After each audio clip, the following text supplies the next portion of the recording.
one game under 500 at 4-5 after that loss on Monday night in front of the country on Monday Night Football. We can detail that coming up in a matter of moments. As I mentioned, kickoff is coming up in 2 hours. We've got everything covered for you. But before we get into the Niners, first things first, shout out Bulldogs in Fresno State. My career started out in Fresno. I think I just missed you. There we go. You were Sweeney, obviously. Yes, Who was were you Dilfer? Dilfer. I had Dilfer and Mark Barsotti. So Trent Dilfer, Mark Barsotti was my two guys. Dilfer came out after me, so I did play 2 years with Trent, though. Were you Freedom Bowl? Or Freedom Bowl, baby. Freedom Bowl MVP. Come on. Your boy brought it home. That's your boy right. brought it home. Yes. Was that USC Freedom Bowl? USC. Beat up on the Trojans, went down south. They were talking junk. So, we took them in the backyard and said, all right, we'll show you what us Fresno Bulldogs can do, USC Trojans, baby. How about them Bulldogs? That's right. Well, no, I just remember getting there, and everybody, all I heard was about Low Neal.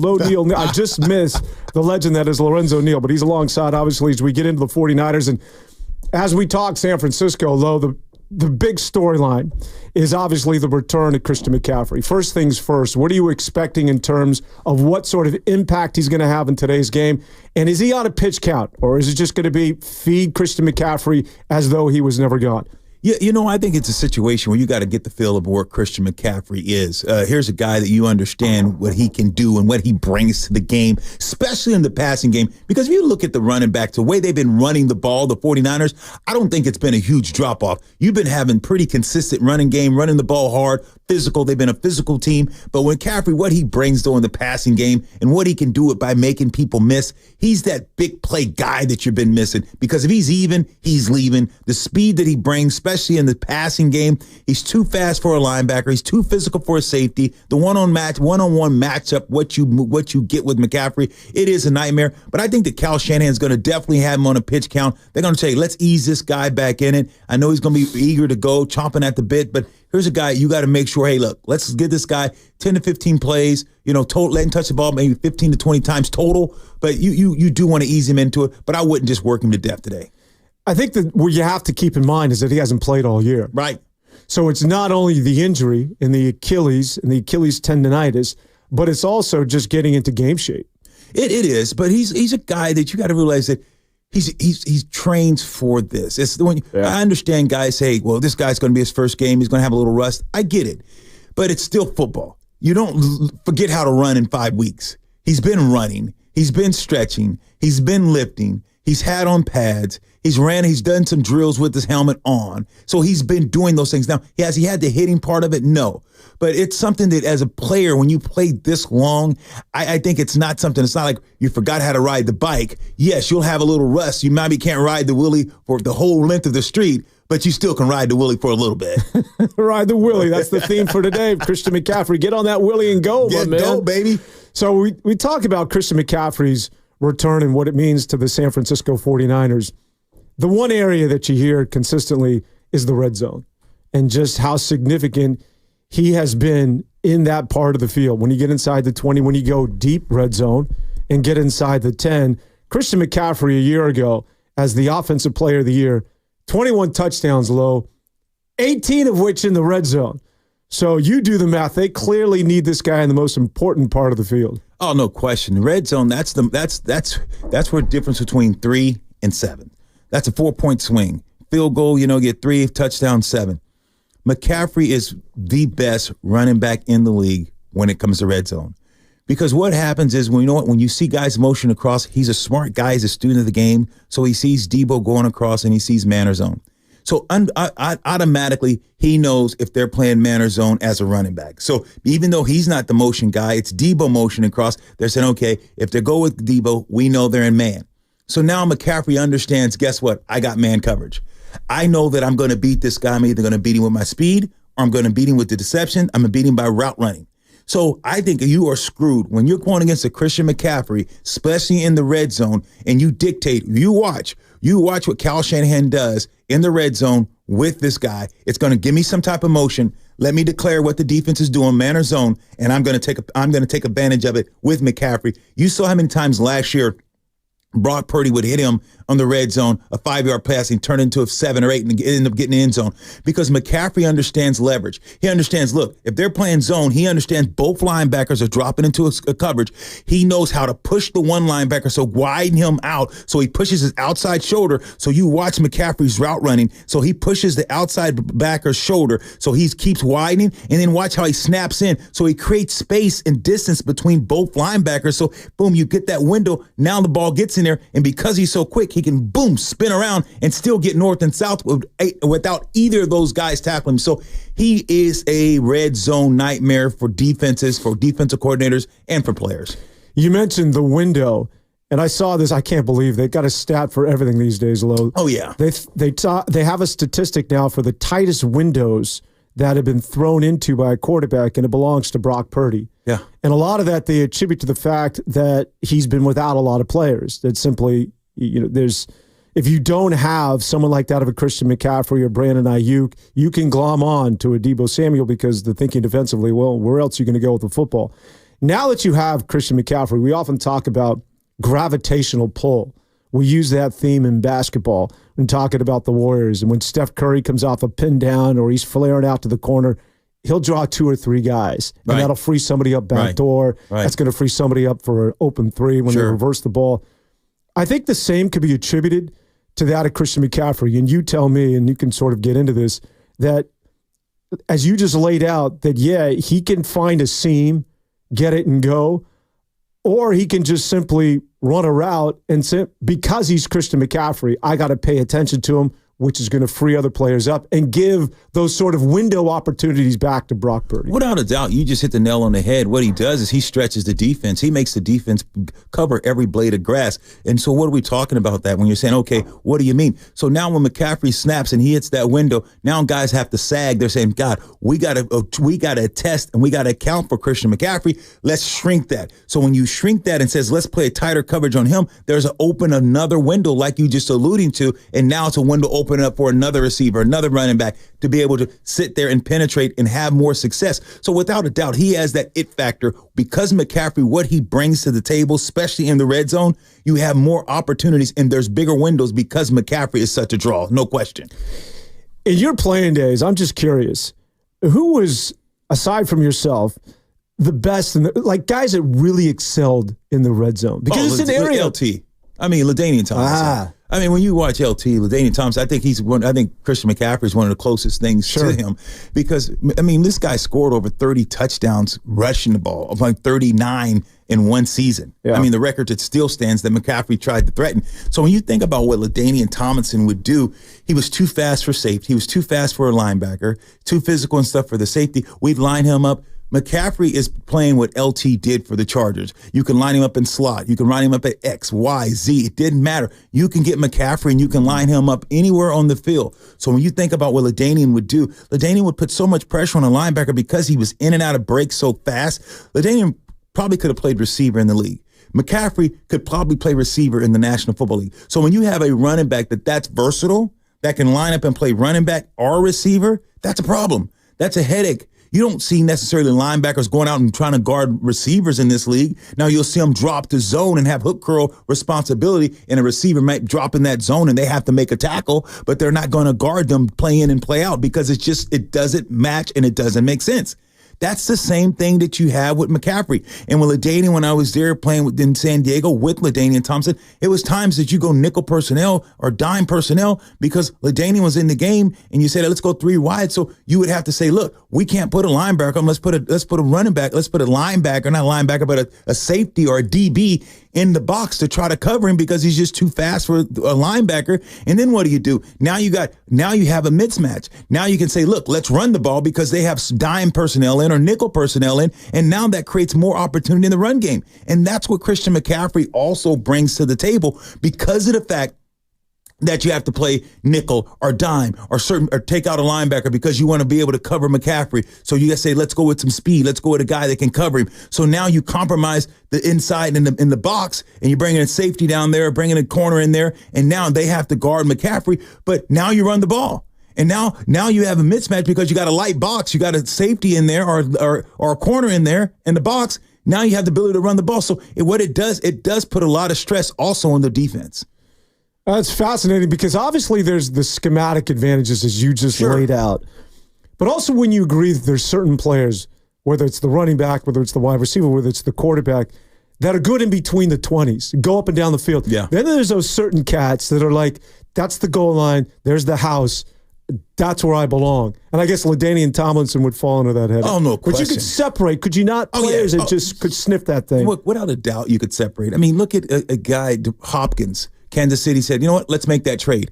Look at that guy in the red zone. Look what he's able to do. DeAndre Hopkins. DeAndre Hopkins. So when you start to see certain guys, what they do in the red zone, it's like, man, what can they bring to the red zone? That's red zone is your money zone. You want to be efficient in the red zone. You want would you take the 3? I'll take the 3, but I want the 7. And if you have a good red zone team and good red zone offense, oh, by the way, and you have a guy like McCaffrey in your red zone packet, now you got a guy like Debo. How do you bracket those guys? So if you got a Debo and a Ayuk and you got Kittle, who are you going to double? Which one guy? You pick your poison. Now you can't bracket 3 guys. So what it does, it gives you another weapon in the red zone. And that's what he's going to do. What he brings to the table, McCaffrey, is saying, okay, now you got to bracket, now you got to cover, now you got to account for me in the red zone. So I think McCaffrey is a 10 to 14 point difference with his team. That's what he brings to the table. This guy will allow your offense, you'll see scoring go up, not because he's going to score the touchdowns. It's because what he's going to do for others. You're talking about being on the field. It is going to make this offense be even more efficient.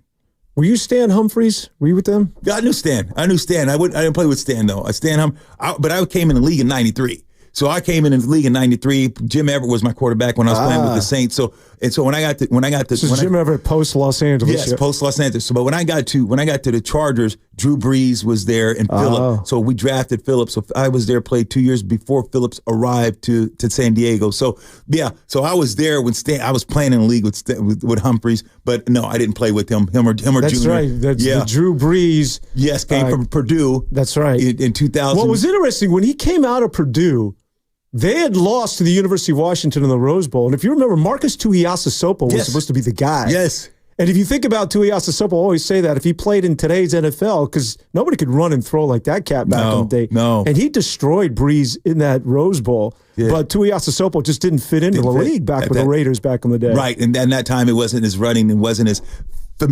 comfortable for running quarterbacks as it is now. But Drew ended up having a hell of a career, unbelievable guy, great person, Hall of Famer. Just I love the guy, I love what he brought to the table, and honestly, he's a little Purdy. I mean, you think about Purdy, how the height, the stature of they are, how Breeze in the pocket. He's a little. I mean, Drew is very athletic. Could slam the ball, go play basketball. No, really. Yeah, Drew Brees, man, he was athletic, could move, could run. I mean, I think that he's comparable to a Purdy, but as he got older, became more of a pocket passer and staying in the pocket. But Drew Brees, athletic ability, high efficiency guy, kind of like Purdy, really, really smart, student of the game, wanted to be great. I mean, here's a guy that had an illustrious career that people wrote off, Drew Brees, and Hall of Famer, probably first ballot. Yeah, I've heard that before. I've done some shows, and people have said that Brock Purdy is similar to that of a Drew Brees back in the day. Yeah. I would have to say, and I would defer to you, but when I saw Drew Brees, he might have been the most accurate quarterback I've ever seen. Oh, yeah. I don't know that Brock Purdy's accurate. I don't know if he has that sort of accuracy. It hasn't. You can't. You're right. You can't put him in with Drew yet. Yeah. I'm just saying he shows flashes, and you see his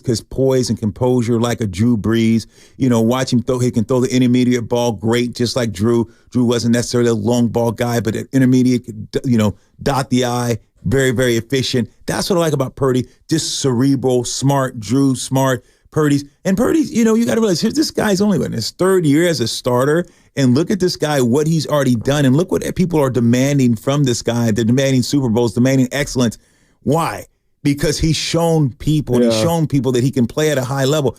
And this guy, even though in spite of being 4-4 this year, no one's saying, "Oh, that's Purdy's fault. Purdy's the weak link." He's holding his end up. He's holding up his end of the bargain very well this year. Yeah, and the bar is so high after what it is that he did a year ago. And everybody's expecting, be that guy, take us to a Super Bowl. And I do think that people have to remind themselves that he's in his third year. Right. It lends me to sort of a bigger part. And we'll get into the 49ers taking on Tampa Bay coming up at 10 o'clock. But are we sort of in this cancel culture when it comes to quarterbacks? In other words, you talk about Brock Purdy, and it's, you got to win right now. But think about those quarterbacks that come out at number one. Baker Mayfield, his opposite number today, former number one pick, goes to Cleveland. He gets Cleveland their first playoff win back in 2021, I want to say. Run him out of town. In nearly 20 years. Right. And run him out of town. Get out of here. We're going to trade for Deshaun Watson, and arguably the worst trade in the history of the NFL. Yes, it is. 3 number ones, a guaranteed $320 million over the next 5 years. But the same could be said and applied to Sam Darnold. Like, we don't have any patience for you, and now he's doing what he's doing out in Minnesota. We look at Jared Goff. Is there a sense like there's, and I understand it because the money has a lot to do with it, but is there this rush to sort of urgency that you've got to deliver right now? When you were in the league and when I was growing up, a quarterback, I don't care where you were drafted, oftentimes would get to the league and they'd say, here's your clipboard, put your hat on backwards and learn the game for 2 or 3 years. Right. Now it's like, we want dividends right now, and if you don't deliver in 2 or 3 years, see you later. Yeah, exactly, and it's too bad that we live in a time like that it's like, okay, we don't have any patience for you. You get an offensive lineman, the guy can back up for 2 years and say, okay, 3 years, and okay, now this guy comes in, thrust into being a starter, and you can take your time. When you're a high round pick or first pick and all these things, expectation goes through the roof. Yeah. And even if it is a merit, I don't know. I think that there's sometimes they put too much stock in these individuals when they're not ready. They're not ready to go be the face of the franchise. And especially when it comes to the quarterback, and that's why they get paid the big bucks. But you make them the face of the franchise. You throw them out there. You want this to make them the brand. You push them out there. And sometimes it can hurt your organization, hurt your team. You look at Carolina. They threw this young guy out there. This guy was a sieve, couldn't get it done, had the yips. All of a sudden, what'd they do? Kudos to the Carolina Panthers. They brought in the redhead pistol and said, let him go stable this down for a couple weeks. Yeah. And now what happened? Now you watch, they threw the kid back in there, and at least he's playing with a little bit more consistent, a little bit more vibrant, because he's a little bit more poised. He's got a little bit more control. But they had to sit him because you're going to tear this kid up. A lot of teams, they rush these guys out there, throw them out to the wolves, and then it says, okay, go win me a title. Go win me a game. Go compete. Instead of guys just saying, just relax. It's not about that. We got to put you in a position to have some success. We got to put the weapons around you. Look at Darnold. Darnold's in Carolina. They run him out of Carolina. Comes to the Niners, sits behind Purdy for a year. This guy comes on TV and says, hey, you know what? I learned so much being in San Francisco. I learned how to be a pro. I learned how to practice. I wasn't doing a lot of things right. Sometimes you need to go and leave organizations to go have success and go watch if I doing it the right way. Sam Darnold had an epiphany. By being here, it's like, okay, what did the Niners organization do for him? It just made this guy a way better player because he always had it, but he just didn't know how to reach out and get it and understand the nuances of the game. And by coming to a different organization, look at this guy. He's flourishing. Yeah, you look at Sam Darnold, and so much is made of the fact that he goes to a New York Jet team that was in complete chaos. I mean, it was Sam Gaze as your head coach, and then he goes to Carolina, Matt Rule. It's not much better. And then he comes to the 49ers, and it's almost as if, look, this is how you play football. This is how you win. You sort of teach him how to do it the right way. And then he goes to Kevin O'Connell, who's sort of out of that same tree, right? McVay and Kyle Shanahan, and now he's doing what it is that he's doing. In your career, can you really go from one team to the next and going, my God, wherever the hell it was I was just at, this is entirely different? Because I think a lot of us just paint the NFL with a wide brush. They're all good players, they're all good teams. But when you look at somebody like that of Sam Darnold, you can clearly see that there are good coaches in this league, and there's some that have no business being a head man. No question. And you're absolutely right. Yeah, people do paint the league with a brush and say, oh, they're all NFL teams. They all get paid. A coach is a coach is a coach. They know, all of them know X's and O's. True, to a point. But absolutely, there is a huge difference. You go to Parcells. I played for Bill Parcells and played for, that he was there when I was with the Jets. And the attention to details. To be able to line up and says, okay, now you're playing X, okay, now you're playing Y, to be able to, we had formations like explode the bunch right or whatever, trips right, fly, flex, all these different things, and learn to line up on the ball, who's off the ball. Some organizations that you go to, and I was with the Saints, and it was no big deal, but we were just running backs. So we lined up in the backfield. You lined up, you maybe a motion to cross, but you didn't never have to go line up and play X, line up and play Z, move back. who's on the ball, who's off the ball. If a guy's on and the guy inside has to be off. If the guy's inside's on the ball, then the guy outside him has to be off the ball. And then the guy inside has to be on the ball. Those little things, those little nuances that a lot of times guys just don't ask you to do because you're not in that position. You're fullback, whatever. You're not. You got to line me up out wide. You ain't got a chance. You're not winning this football game. But in the other places that I went, I was like, okay, this is different. So yes, it is a huge difference in coaching. Just the lineup, the technique, alignment, assignment. A lot of teams are just like very vanilla, and a lot of teams can be very more detail oriented. So without a doubt, people are misled by saying, I'm going to paint the league and paint all these teams with the same type of brush. And it is so wrong. And you're so misled because it is a huge difference in a lot of different organizations. There's so much difference, so much turnover, and just so much attention to details from one organization to the next. Yeah, and you can apply it to Brock Purdy. I mean, thankfully, he goes to the 49ers. Right. This guy could be back in Iowa on his tractor doing whatever. Had he not been with San Francisco and he goes to a team where people just don't give him an opportunity, or he's not in the right system, or don't recognize, as you pointed out, the similarities between him and somebody like that of Drew Brees, because he's cerebral, He knows to go through progressions and where to go with the football. But it'll be Brock Purdy today taking on Baker Mayfield as the Niners take on the Tampa Bay Buccaneers. Just getting back to this contest, and again, we'll stay in the red zone and then we'll move off of that and Christian McCaffrey. But this is a 49er team, number 2 overall offensively. However, 7th when it comes to the red zone and basically scoring. And so it clearly shows that there is something missing here. And the return of Christian McCaffrey is going to certainly have an impact, and we'll find out in a matter of moments. But I'm curious, Lo, because I'm hearing just sort of from the national perspective, watch out for the 49ers. They're getting Christian McCaffrey back. They're just coming off the bye. They're resetting themselves. Is this team ready to go on a run? Are we putting too much of an emphasis that Christian McCaffrey is going to be the end-all and solve all the difficulties that the 49ers have had up to this point? Well, Christian McCaffrey, newsflash, can't go out and play defense. Newsflash, Christian McCaffrey can't go out and play cornerback. He can't go out and play, the D tackle and play D, because last time I looked, Arizona Cardinals came to town, and you're up by 2 points with 5 minutes left in the game, and Arizona took the ball and they ran it down your throat. You couldn't do anything about it, and you couldn't stop it. They just beat you up. McCaffrey can't help you there.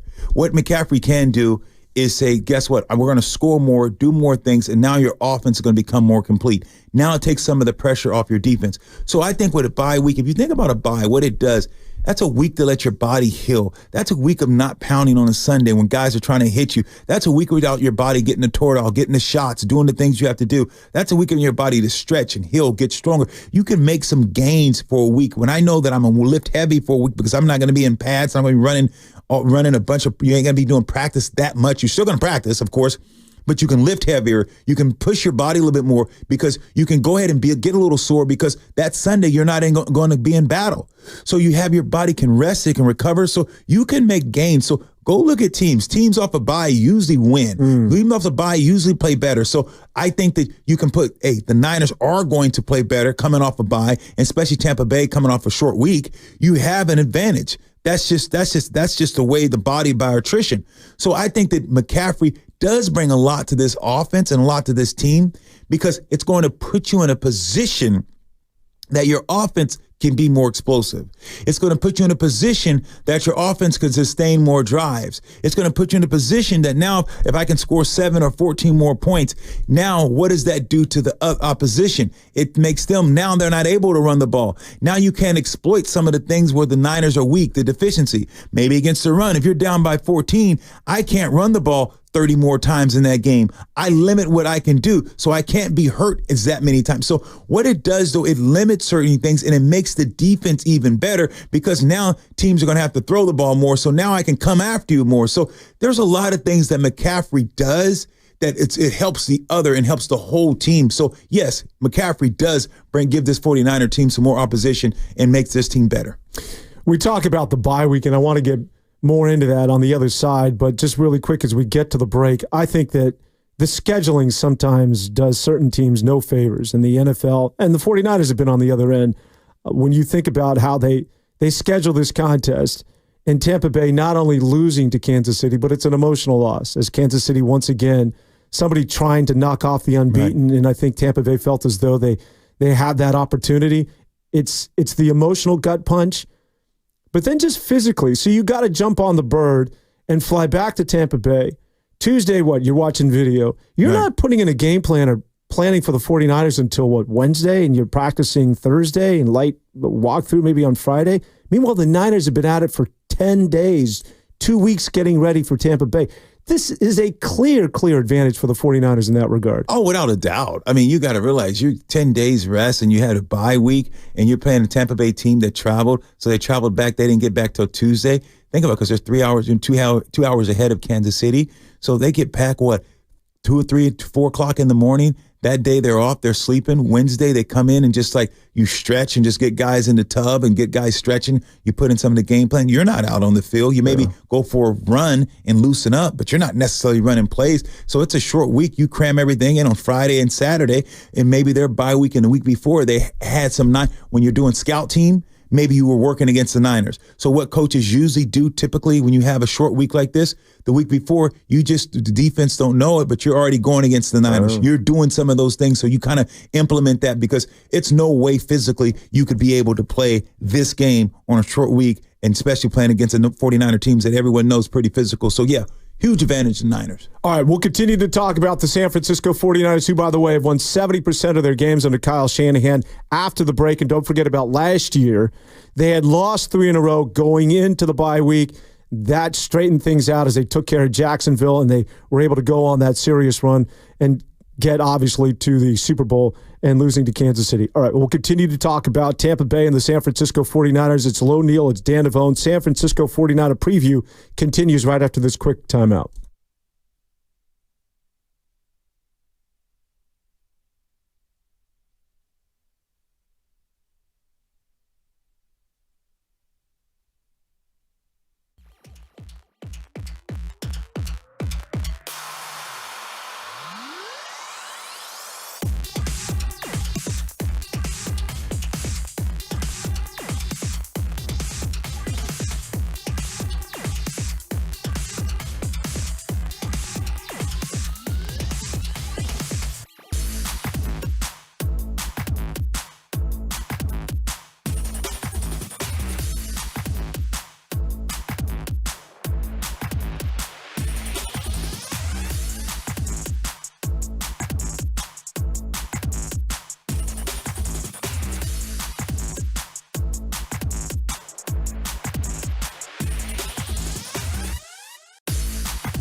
Tampa Bay. And we're coming up on early November, so certainly a little atypical for people in the Bay Area to be rolling around in nearly 90-degree heat as the 49ers get ready for a Tampa Bay Buccaneer team that comes in at 4-5 on the season. As I mentioned, San Francisco at the 500 mark, 4-4, coming off their bye. Meanwhile, it is Tampa Bay that suffered that difficult loss at the hands of the Kansas City Chiefs. The game that went into overtime, we've talked about it, and I'm sure it's been done to death, but the short week is a real thing, as Lowe was able to detail. And when you have just a couple of days to prepare for a football team like that of the San Francisco 49ers, and also you have to think about emotionally how much is still being left on that field out at Kansas City, and the decision not to go for the 2 points, but rather had that thing in overtime. Your thoughts on that decision by Kansas City? I think you end it. I think you try to go for it and end it. You saw the next night, 2 nights later, you saw what happened in Baltimore where you had the Cincinnati Bengals in a similar situation. You go for 2. They said, hey, I don't want to get the ball back, especially on the road. I want to go ahead and try to end this game. Cincinnati, there should have been a holding call. The guy holds the tight end, and, they get away with it. But Cincinnati, I think it was great. You go for it. You try to end that game. You don't give the ball back to the Baltimore Ravens. You don't give the ball back to Mahomes. You go for that 2, and you win that game, especially on the road when you battled, and especially with the injuries that the Tampa Bay Buccaneers have went through, not having Godwin, not having your Mike Evans, and not having those guys, and you still were able to be in that game against a team that's undefeated, the only remaining undefeated team, and you're traveling on the road. That's an emotional letdown. When you have a chance, you can finish, and you decide not to. That's got to be tough on those guys. And then to travel back, and now you're getting ready to play a home game on a short week against the San Francisco 49ers, who's had a bye, who had 10 days to get ready for you. That's a tall order, for this Tampa Bay team. I just think earlier you made a point. I'm going to jump back, and as I digress, you talked about Brock Purdy, and you talked about, hey, what he's done, and this guy could be on a tractor, but the 49ers and understanding and giving this guy an opportunity. Without a doubt, so many teams with a guy of his stature and his height and his just who he is would have been saying, I'm going to replace you.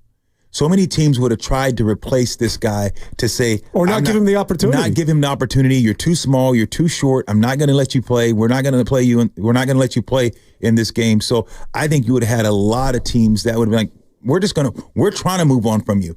We don't want you here. We don't want to give you this opportunity to play. So I think that here's a guy also that understands what this Niners organization, like you alluded to, did for him, and gave him the chance to say, we're not trying to place you. You are our guy. You saw all the talking heads at the beginning of the year, last year, the year before. Is this the guy? Will he get paid? Let's replace him. People are like, all he had to do was manage games. All he's just being a game manager. He's got so much talent. All he don't throw the ball away. Just, you got Debo, you got Ayuk, you got all these weapons. You got the best defense. Who couldn't do this? Who couldn't be in this situation? Jimmy G, look at him. He had success. He went to a Super Bowl because this Kyle Shanahan's offense is, pretty basic. Anyone can play here. Dummy can do this. But all those things that he had to overcome, all those talking heads, all those different people in the background just saying, replace him. And Kyle Shanahan and this organization said, no, we're staying put. We see something. That says a lot about Brock Purdy, and that says a lot about Shanahan, but says a lot more about Purdy, that's saying that this organization was willing to trade Trey Lance, who they've had so much draft capital in, willing to let Sam Darnold leave and not give him could have made him a backup and maybe threw some money at him to see could he stay here, willing to do those things because they believe in Brock Purdy. I think that's all Kyle Shanahan. I really do. I think Kyle Shanahan, he's looks for certain quarterbacks, and it's not necessarily the guys who can throw it the furthest and run a 4.3 40. I mean, he'd love to have Lamar Jackson, a Patrick Mahomes, and a Josh Allen. But there's a reason why he coveted Kirk Cousins. He wants guys that can execute his innovative offense. He wants guys that are just stay in that pocket, have enough athleticism. If things break down, you can throw from a different platform or get to the outside and extend. But it's just who gives me the best opportunity to. It's almost as if he says, hey, Brock, look it. I will scheme dudes open. That's what I do. You just put it on them, all right? Go through your progressions. Be smart with the football. you're A, going to get paid, and B, you're going to stay in this league for a long time. I don't need all the other stuff. Yeah, can you throw the ball 70 yards in the air? That'd be great, but I don't necessarily need that. And I think since Kyle Shanahan has been there, this is the best guy to drive that bus. I mean, Garoppolo was good. C.J. Beathard, the Nick Mullins, Trey Lance didn't work out. This is the best kid to execute what it is that Kyle Shanahan wants to do offensively. And I think that for 49er fans and then for the nation, who I say all these coconuts are spending so much time, is he a top-tier quarterback? Don't give Brock Purdy $60 million. Where is he in terms of if Patrick Mahomes and Josh Allen are 1 and 2? He's not in that. Who the hell cares? Right. This is the best quarterback. Right. He's the most equipped to do what it is that Kyle Shanahan is asking of him. End of story for 49er fans. Don't worry about all that other nonsense. Right. You could be stuck with Dak Prescott, $62 million guy. And that's the thing, and I think that's the difference between a Purdy and this organization. I don't think that this is going to be a guy that everyone's he's going to have to get more than Dak. I don't think Purdy's built like that. I think this guy, will he get the money? Of course. If he wants it, of course. But is he a guy that $50 million a year would be good for him? Absolutely. What the hell's he going to do with that money? He lives on a farm. Exactly. And that's what I think the 49ers have good leverage, because it's a situation where this guy's going to say, look, I know it's going to tear up the quarterback market and be like, you can't sign this type of deal. But he's like, look, if I can get $50 million or $40 million a year, and I know I got my security and I got more signing bonus and I got more guaranteed, and I'm playing for $40, $50 million a year, and I can keep Debo and I can keep other guys on this team, I think that's the type of guy he is. I think that's the kind of quarterback that you want to lead your team. Because if you give me enough weapons and you give me enough weapons and you keep weapons in front of me and you give me a good defense, I can win you a Super Bowl. It's not that this guy is that's lacking, that you're saying, okay, no, he's not Mahomes, he's not Josh Allen, but this guy can compete. I mean, last year, the Super Bowl, that's not his fault. If you block, he had Ayuk coming wide open. He had Debo coming wide. They win that game. There's a lot of different things. Just lineman broke down, offensive line broke down. So you have a guy that is capable of winning you a Super Bowl if you keep the talent here for him. So I just don't think that this is going to be a guy that breaks the bank as far as financially, because he understands what he's dealing with and what this organization means to him too. I will say that he's not looked as good as he did a year ago. Right. Now, again, that bar was so high. And I think in the second half of the season, as they get healthier, Brock Purdy has the potential to put it into another gear. Let me ask you something. You said he hasn't looked as good as like. Do you think he's ran for more? If you looked at for what he's done last year to now, has he had to make way more plays with his legs this year than last year? There's no doubt. I guess that first half against Dallas, before he really got things going, he seems like he misses guys that he wasn't missing a year ago. Now, he's still an elite quarterback. I'm not joining that posse that he's like, this is not the real deal. Not at all. But I think that it's legitimate to recognize that when you don't have Christian McCaffrey, you're without Brandon Ayuk and Kittle in and out of the lineup, that you're going to be limited in terms of what it is that you want to do with the football. Which leads me to my next point with Ricky Pearsall and the breakout game he had against Dallas. We always talk about how a quarterback seems to be on the same page with the guy, but it looks as though those two have developed a little chemistry. Now, obviously, it's a very small sample size, but your thoughts on what you saw to Ricky Pearsall against Dallas going forward in terms of trying to find that guy to replace your go-to threat with the absence of Brandon Ayuk. Could it be Ricky Pearsall, or is it more of the collective, Ricky Pearsall along with Debo Samuel and the return of Juwan Jennings? But Ricky Pearsall, certainly there was a lot to get excited about in that game against the Cowboys. It really was. I thought his ability to run routes, get in and out of breaks, and make sure that he can separate after he comes out of the break, the separation was there by Ricky. So I think he's going to be a huge asset for this Niner team to get this guy, get the receivers going, and also just a jolt. You lost Brandon Ayuk, and we know Ayuk is one of the top tier, one of the elite receivers. And that was another thing you talked about. Hey, Brock didn't look as good. Well, you have a guy that didn't play with you first half of the season because of the fact that contract holdout and all those things. So he missed a bunch of balls early. You remember Ayuk? Everyone's like, why'd you sign this guy? He had Butterfingers drop, had a bunch of drops. So the offense stalled at times because Ayuk wasn't ready to come in and he didn't play. He was a little rusty and he had some drops. So that stopped the offense from excelling the way that it could have possibly excelled. So when you look at what he's done as a quarterback, though, you give him now more weapons. I think he's going to be fine. But yeah, like you said, he hasn't played as sharp as he usually has. But a lot of it, I think, because you had the breakdown up front on the offensive line. Also, he has to scramble and he has to create more opportunities with his legs to extend plays, to get it in 3rd and 3, 3rd and 5. You see a lot of time Brock takes off and he runs and he gets that keeps the chains moving. So now when you have the return of the Mac and McCaffrey, I think you see a lot of pressure comes off of Purdy because now he doesn't necessarily have to be looking downfield. He can throw a 5-yard check down and McCaffrey can pick up 30 or 40 or even a home run. That's the kind of guy you have in McCaffrey. You can throw him a swing pass and he can this guy make one guy miss and he can take it the distance. So I think you're going to see a lot more efficiency. And when you have that, what happens? Now defenses are going to say, okay, McCaffrey said, we got to shrink this defense. We got to make sure that we, plaster him. We got to put guys in front of him. So now guys don't take as bigger drops. They try to stay closer in the lane and you don't have as much separation. So now I can go downfield. Now I can throw the ball. You got McCaffrey running to one side. The receiver's going to one side. You got a corner dropping, playing cover 2 man. And Ben, he's squatting, trying to get to a spot. And he sees McCaffrey come out there. So he said, I'm not going to go with the receivers much. I'm not going to keep dropping. I'm not going to keep sagging because I know McCaffrey's in front of me. So I'm going to cheat a little bit. Because they might throw it to McCaffrey. Now quarterback looks over to McCaffrey. Boom. Now he goes deep instead of throwing it to McCaffrey. So you are going to have this offense, I think, become more prolific because of the fact of McCaffrey.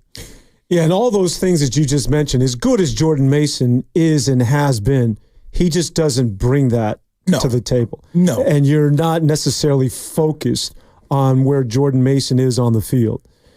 Meanwhile, Christian McCaffrey, we talked about the gravitational pull and what he means to that team in terms of drawing more than one and multiple defenders and creating opportunities in one-on-one play for the George Kittles and the Deebo Samuels of the world, and those windows that gives an opportunity for Brock Purdy to throw and have clear passing lanes. Wanted to talk about defensively what it is that Todd Bowles likes to do, and maybe not to the degree of a Brian Flores, who's a little bit more exotic with his blitzes, but Todd Bowles. Traditionally, he'll come after you. He's cut his teeth on the defensive side of the ball. He's the defensive coordinator. He wants to stack the box, and he is going to pressure the line of scrimmage, and he's going to bring pressure. For the 49ers, what do they do, or what are they looking to do to counter that this afternoon? You got to beat man coverage, and that's one of the things. One of the knocks. If you say, okay, what is one of the knocks that people say about Deebo? They say he can't get off the press. He can't beat man coverage really well. He said, can't. He's a little stiff at times, but you put him out in space. Of course, he can run you over, run through you, do all those things, but he doesn't separate. So you're going to see guys that's what Todd Bowles is going to do today. He's going to try to plaster these receivers. He's going to try to say, get up in their face, make those guys beat you off the line of scrimmage. They're not good man beaters. They don't know how to get off the ball good. They're going to try to jam them, and they're going to say, Velabito and all those big guys up front, you guys go get the quarterback. Keep him in the box, and let's do that. That's what I think that's going to be their scheme. Play a lot of cover one safety deep, play a lot of man press, roll the coverage either to Deebo, roll it to, okay, who's going to be the hot receiver? Is Mr. Jennings going to be back? We're going to roll the coverage to him. We're going to double one of these two guys, or we're going to double Kittle. What are we going to do? We're going to make, how are we going to do the tight end, or how are they going to defense these guys? So the biggest thing is you got to beat press, and you got to beat it right away, because that's what they want to do. Todd Bowles, at times he'll even play cover 0. No safeties. He wants to come after you. Make sure to make the quarterback get rid of the ball or throw an interception. So he's going to have a lot of guys in those boxes. He's going to have guys trying to beat these receivers up. The goal today is, how do my guys beat press coverage to make Todd Bowles sit off that man coverage, play some zone, and give Purdy some time to find those windows and loosen this defense up. It seems as though Brian Flores sort of started this against Minnesota. It was the last time they played a 10 a.m. game, a 10 a.m. kickoff. And he decided that, Brock Purdy's going to have to beat me. Or, as you mentioned, the wideouts are going to have to beat this press coverage. And the Niners really had a hard time of it. And I think it's sort of, and you know how it works in the NFL, that these guys, these DC coordinators are different human beings. They stay in a dark room going over tape for 14 hours a day, and they recognize that, okay, we're looking for that weakness in Brock Purdy, and we think we found something, that he has a hard time in beating man coverage. Very good against the zone. Like, he'll pick you apart if you give him those lanes, but we're recognizing that there seems to be a wart here with him in man coverage and bringing pressure. Right. The problem then becomes defensively, that, and you tell me that when you're stacking the box, if there's somebody that's taking a wrong angle, or once you beat that first line of defense, you could see a lot of big plays. And as you mentioned, the home run, you become a little bit more susceptible to that. And that's something you could look forward to in today's game potentially. Oh, without a doubt. If you're running full speed, and the average listener out there saying, okay, if I'm telling you running full speed and you have to stop and turn right, you might be running full speed. It might take you 1, 2, 3, 4 steps to stop, to turn, because you're running so fast. But if I'm walking, you say turn right, boom, 1 step, I can turn right.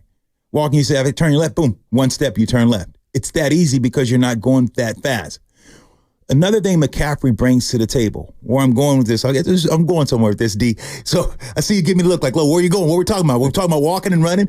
And so now you have McCaffrey. The speed in which he runs, he's not running full speed. The linebacker saying, okay, this guy's going out the flat, like you just talked about. Because Todd Bowles wants to play man coverage and make sure guys are beat guys up, and don't let them beat your press. But they have to turn their back. So you have a lot of guys that are turning their back to the quarterback because they're playing more in coverage and they're playing tight coverage, so their back is turned. Now you have a running back that's 5 yards deep. You have a linebacker that's 5 yards deep. Now McCaffrey is trying to beat him to a spot. That linebacker has to run full speed because he knows he's playing against McCaffrey. He's got to run full speed to get to that spot. McCaffrey's running not full speed, but McCaffrey's half speed is faster than those guys' full speed. So they're saying, I can't get beat to this spot. So they're sprinting to a spot, and McCaffrey sees him going, and all of a sudden he comes underneath. That's the opening. Now you have that linebacker that over pursued, and he's by 1 step. Remember I told you that running full speed and make 1, 2, 3. Now he's trying to retrace, and McCaffrey's already came underneath the middle of the field. DBs, safeties, all got their backs turned because they're running with receivers.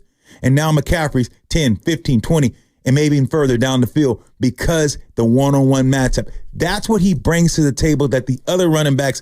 Now, you're talking about 4 yards in a cloud of dust, Mason 4 yards, 5 yards, cloud of dust. He runs more physical than McCaffrey. It's not even close. But far as McCaffrey, give McCaffrey a toss, a sweep. He can break it. Let McCaffrey break a tackle, and he can be gone.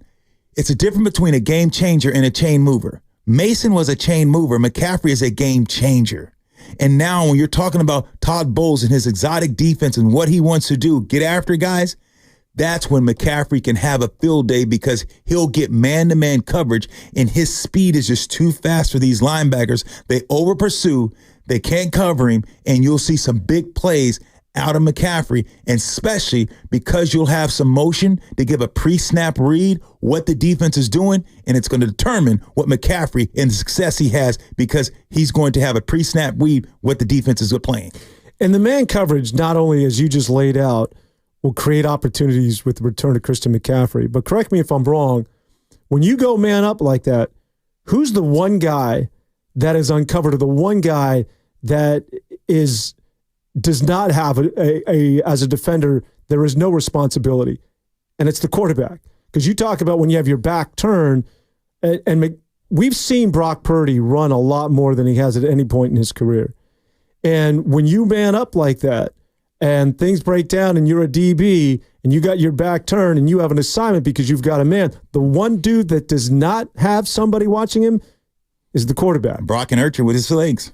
He can hurt you. So today could be an opportunity to see more of Brock Purdy doing what he's shown over the last month, which is use his legs and run down the field. Without a doubt. And at times you'll see that Brock will be open or he can run, but you'll see sometimes I think what Todd Bowles will do because of what spy. You just – exactly. He'll throw a spy, say, okay, Mike, you got a spy. And that's why you got to say, okay, how can I give my offense the best opportunities to beat that? And if he's just going to spy, then I can stay in the pocket. And now, okay, McCaffrey's going to be here. Okay, Debo's going to be here. What are we going to do to keep that? If that guy's going to stay in the box and he's going to stand there and spy, there's a window right behind him.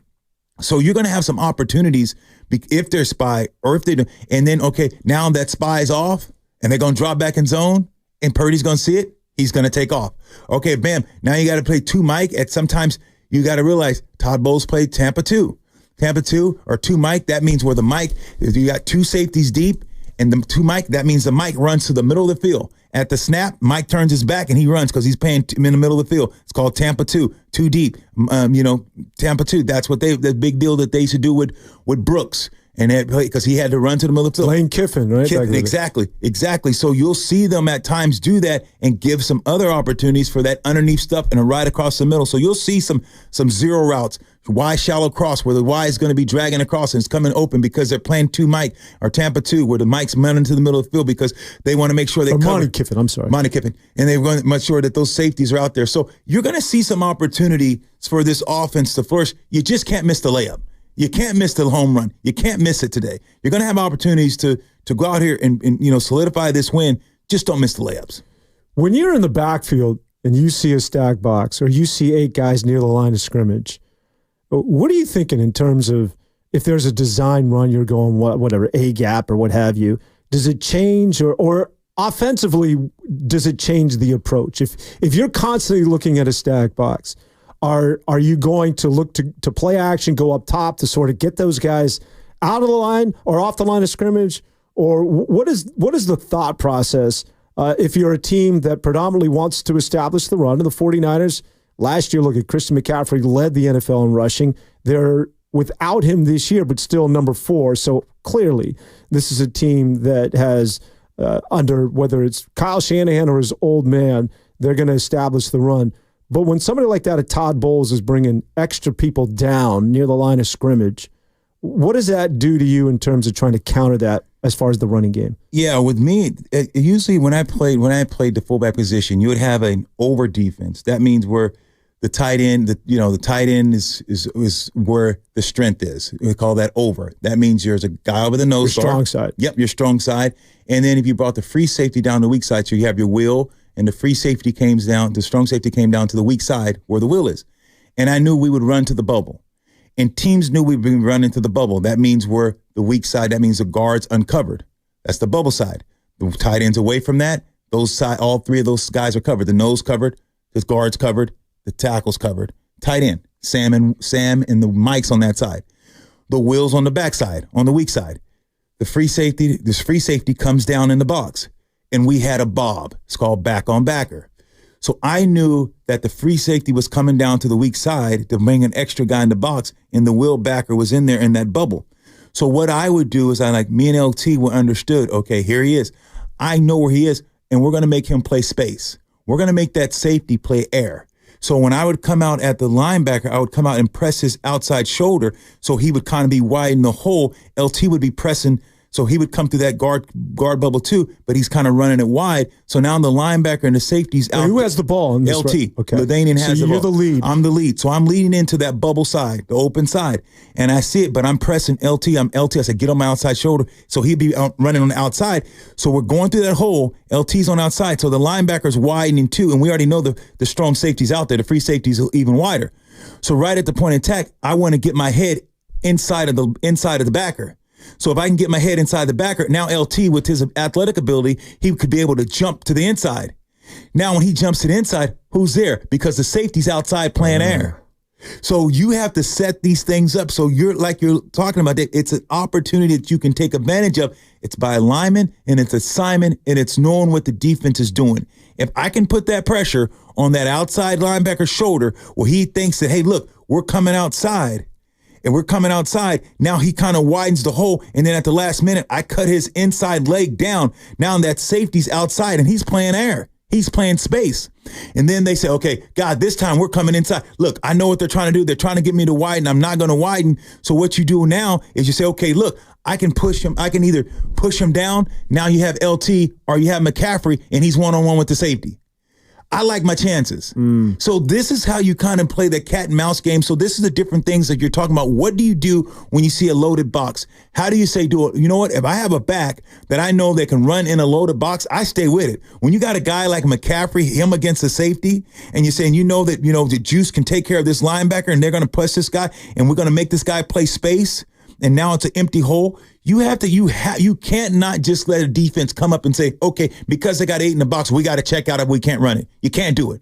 You have to say, let's test them and see if they're ready for the kind of way that we're going to run at it and how am I going to attack this defense? Because I can see 8, 9 guys in the box. And if I know what I'm going to do and I have a game plan before the play starts, a pre-snap, predetermined read, and what I'm going to do and how I'm going to make this play work, and I'm on the same page as my tailback, and we understand how this thing works, a lot of times, man, I can show you some tapes. It was a home run.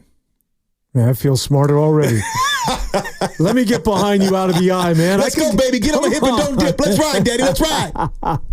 49ers in Tampa Bay. Carter Chickering, who is our producer and spends time out of practice, he had an opportunity because a lot of us, it's just, it's all conjecture. He's going to play. But what does he look like? And Carter, you were there. Is this guy, and obviously it's difficult to simulate game speed, but what can you tell us about Christian McCaffrey returning to practice? How'd he look? He looks spry out there. He's definitely playing today. I think we know that at this point, but he looked very spry, and I would expect to see Debo out there too. Debo looked spry to me too. They look ready to go. I'm expecting big things, as I told Lorenzo. He's expecting a blowout today. I'm like, he pulled it up, and I was surprised to see the line at 6. And then after we talked about Kansas City, big win. Big win for Kansas City, but huge loss for Tampa Bay, bigger loss for Tampa Bay because they were on the road, they traveled, and he's like, look, I got the Niners coming home today, beating Tampa Bay and running away with it. And he said there's another little word on the street. I think you in that same church, same pew. No, I just don't. I think it's just a matter of logistics when you think about where Tampa Bay is at physically and emotionally, man. A short week is a short week. So it is. We will see. We'll discuss more about Tampa Bay. Want to get into the 49ers and some of the injuries that they're dealing with, and also take a look at things defensively, as we haven't talked about that side of the ball. It's Lorenzo Neal. It's my man Carter Chickering and Dan Avone. 49ers preview continues right after this.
assignments, but where do you go to mentally? Or what would be your ritual? I'm not talking about practice.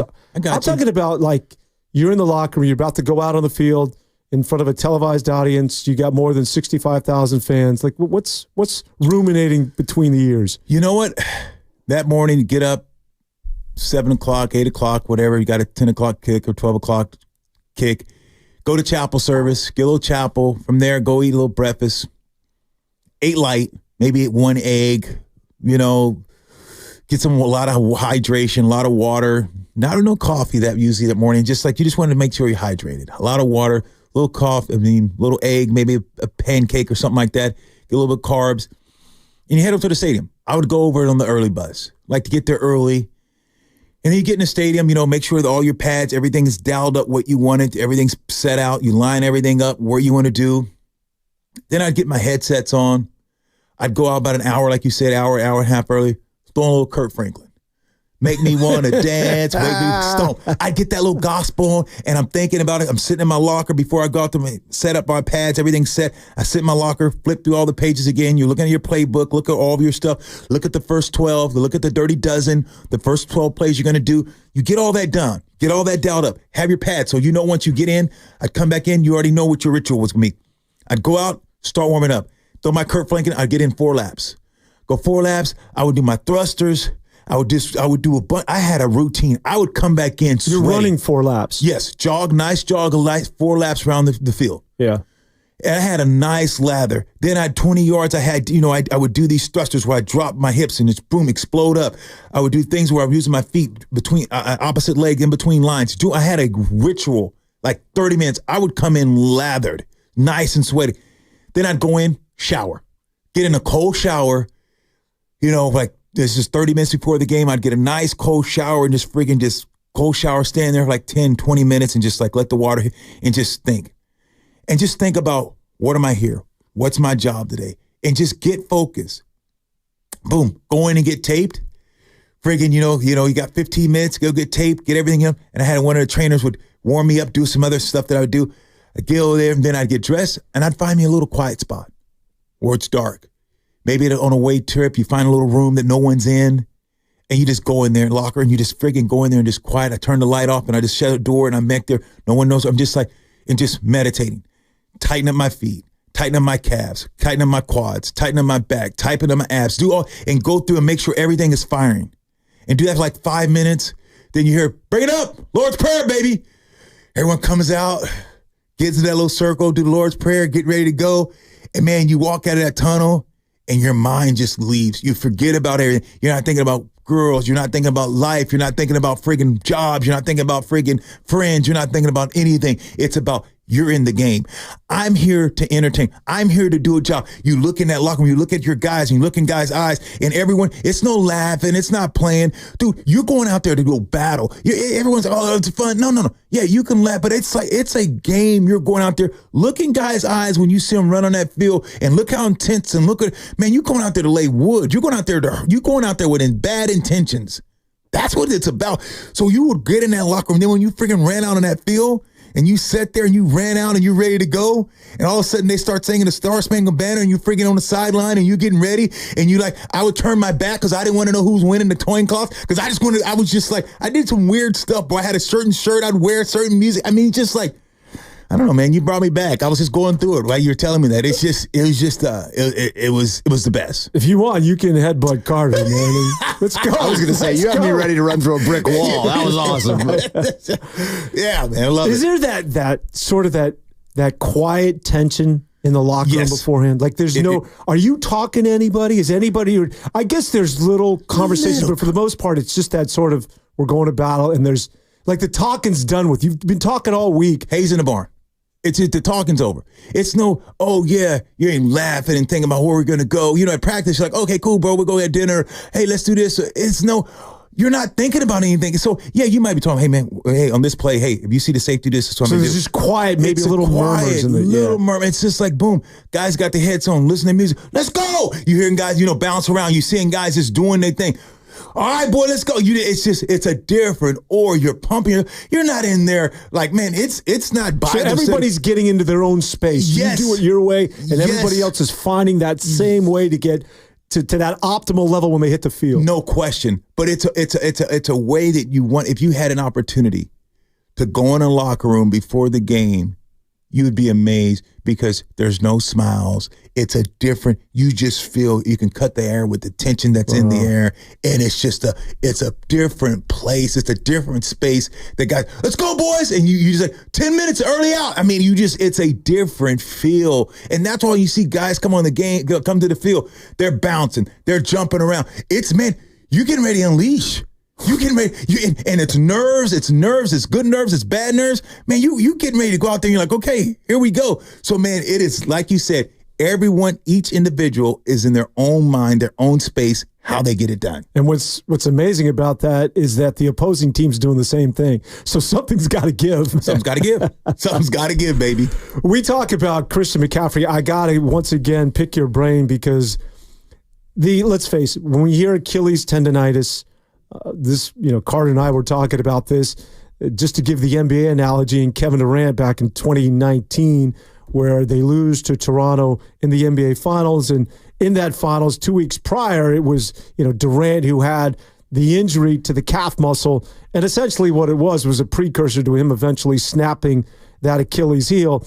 And that has to be in the back of the mind of not only Christian McCaffrey, but when I watch him play today, I'm going to grimace a little bit, to be honest with you. Like, oh, God, I hope it's going to hold up. Or if he just plants and goes, or is that going to snap it? I mean, have you, first of all, dealt with any Achilles injuries? And when you watch Christian McCaffrey, are you looking for anything in terms of any sort of indicator as to whether he's favoring one leg or the other? Or how are you determined as to whether he's at 100% and we're sort of out of the woods, so to speak, when it comes to his health? The difference is McCaffrey is not forced into play. Durant was forced into play because of the fact he had a bad rap. That Durant, people said he's soft. He got tired of all the people saying it. He knew his leg was hurting. You saw him at the pregame. He jumped to show people he's okay when he wasn't. Yeah. It's a guy that shouldn't have been out there. McCaffrey's not that type of guy. McCaffrey understands his body and is going to listen to it. They gilded Durant. I'm not going to say it was a team. I'm not going to say it was an organization. But Durant was dealing with his own demons. You see how Durant, he went in the championship. Could he win it without these guys? You see all the stuff that's always surrounding him. And I think that forced this guy to get out there, which he shouldn't have got out there and played. The difference is McCaffrey, medically-wise, has a different team. That guys are going to take care of him. It's a different, and he has other people. This guy traveled to Germany. So I think you have a guy who rested way longer than Kevin Durant. It wasn't even close. Durant came right out. This guy's already been out 8 weeks, and he's already been working out. This isn't like McCaffrey's been sitting around for the last 6-7 weeks doing nothing. This guy's been getting treatment. He's been ice and stem. He's been dorsiflexing. And yeah, when you have your Achilles, when those things is tight like that, you get guys put lifts on the bottom of your foot. You put little lifts in the back because you don't want to stretch your Achilles that much. So they get the shoes and they put the orthotics, but then they give lifts about an inch or half an inch or whatever you feel comfortable with. And it shortens the length of how you can dorsiflex or your Achilles. So you're going to be able to shorten the length of how far you can stretch it. So when you can do that, now you don't stretch that rubber band, so you don't get it to that spot where it's about to pop because of the fact you have put lifts in your shoes, so you don't be able to stretch it as far as you can. And you can tape it up that way as well. So you'll see them do different things to prevent him from getting full range of motion, because you don't want full range of motion necessarily when you have a weak or chronic kind of Achilles. So we've talked about the offensive tournament, Christian McCaffrey. Obviously, all eyes will be on him. It'll be interesting to see just what sort of the pitch count, how many carries he gets. Will he be the primary focus?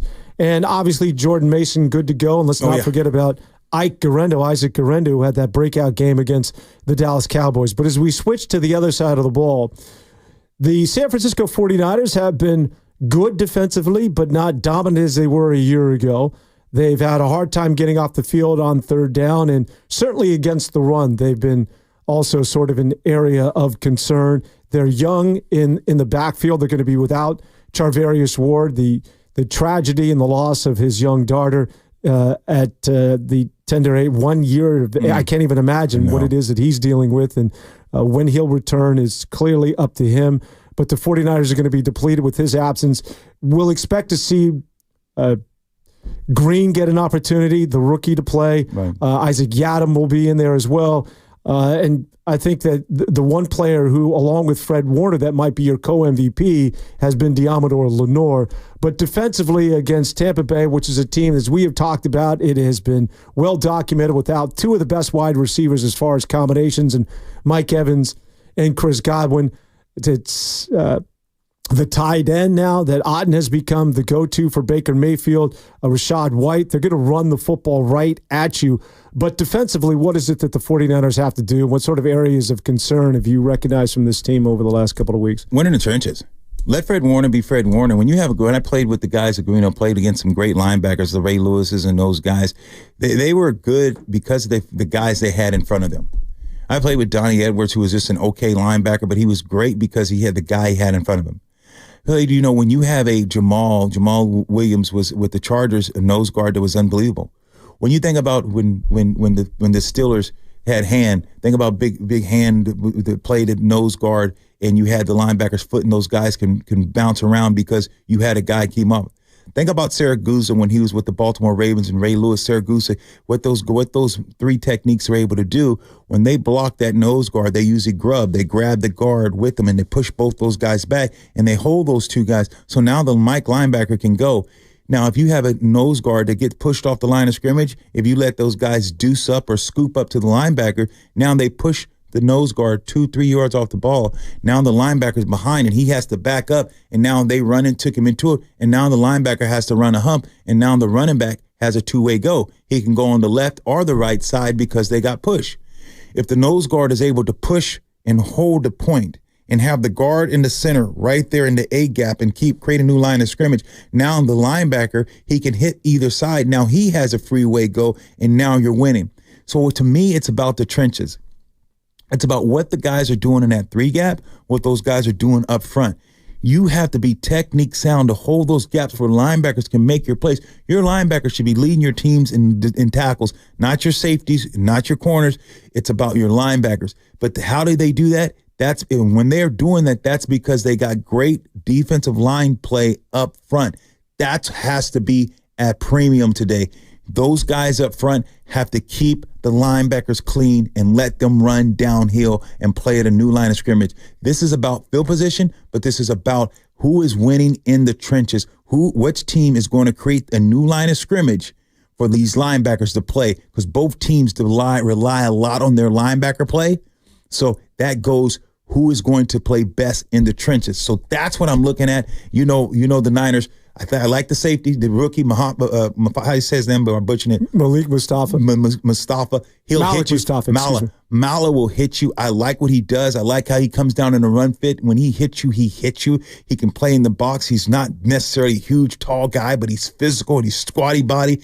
This guy plays with great leverage. So you're going to see him down in that box. It's going to be just imperative that the guys up front in the trenches play well today for the linebackers and secondary can do their thing, and that's fly around and make tackles in the backfield. Speaking of Malik Mustafa, who's questionable for today's game, which means that they could see the former 49er, Tashawn Gibson, who was picked up just before the trade deadline, could get an opportunity to start, as the Niners still dealing with injuries at that safety position. Talanoa Hufanga out again, not expected back for a couple of weeks because of the torn ligaments in the wrist. But defensively for this 49er team, when you think about the trenches and the guys up front, Malik Collins, they picked up Khalil Davis, comes over from Houston, who's familiar with the system, playing in Houston under D'Amico Ryans, Jordan Elliott. When it's 87 degrees, how important is it to have some depth on that D-line? It's imperative. You have to, because especially the rotation, especially if you're going to get beat up, you know what Tampa's going to do. They're going to say, look, let's establish some run too. Let's try to be physical. And when you talk about the heat and all those different things, especially if your offense is 3 and out, and the defense is out there and they're giving up 3 yards or 4 yards, and all of a sudden you have long drives. It's about the rotation, keeping these guys fresh. So I think that's why I talk a lot about this offense. I want to see this Niners offense, especially with the emergence of Christian McCaffrey, with the rebirth of Christian McCaffrey, keep the defense fresh. Where the Tampa Bay's defense out, have ball control, Don't just go 3 and out and put your defense back on the field. You went out and you made a trade with the Houston Texans because, hey, look, we needed some more guys in the trenches. You went out and said, look, let's make a run. And that's why they address it. They didn't address the receiver. They didn't address, the other spots. It was about the trenches because they know in the trenches you have been getting beat up. You lost a Gravedigger, certain guys you don't have there up front. You have to get better in the trenches. That Arizona game showed me a lot. When you're winning that game and you're up by 2 points and you let that team take the ball and run it down your throat and it was nothing you can do, that showed me you got to get better in the trenches. And that's what the Niners went out and did. They had a week trade deadline. Everyone said they're going to sit, whole court, not necessarily do something to get a running back, get a save. What were they going to get? They went out and said, let's get a guy in the trenches that can play, that can help us out, and they needed that. I think a lot of it has to do with the injury to Kevin Givens. There's some uncertainty as to whether he would go today.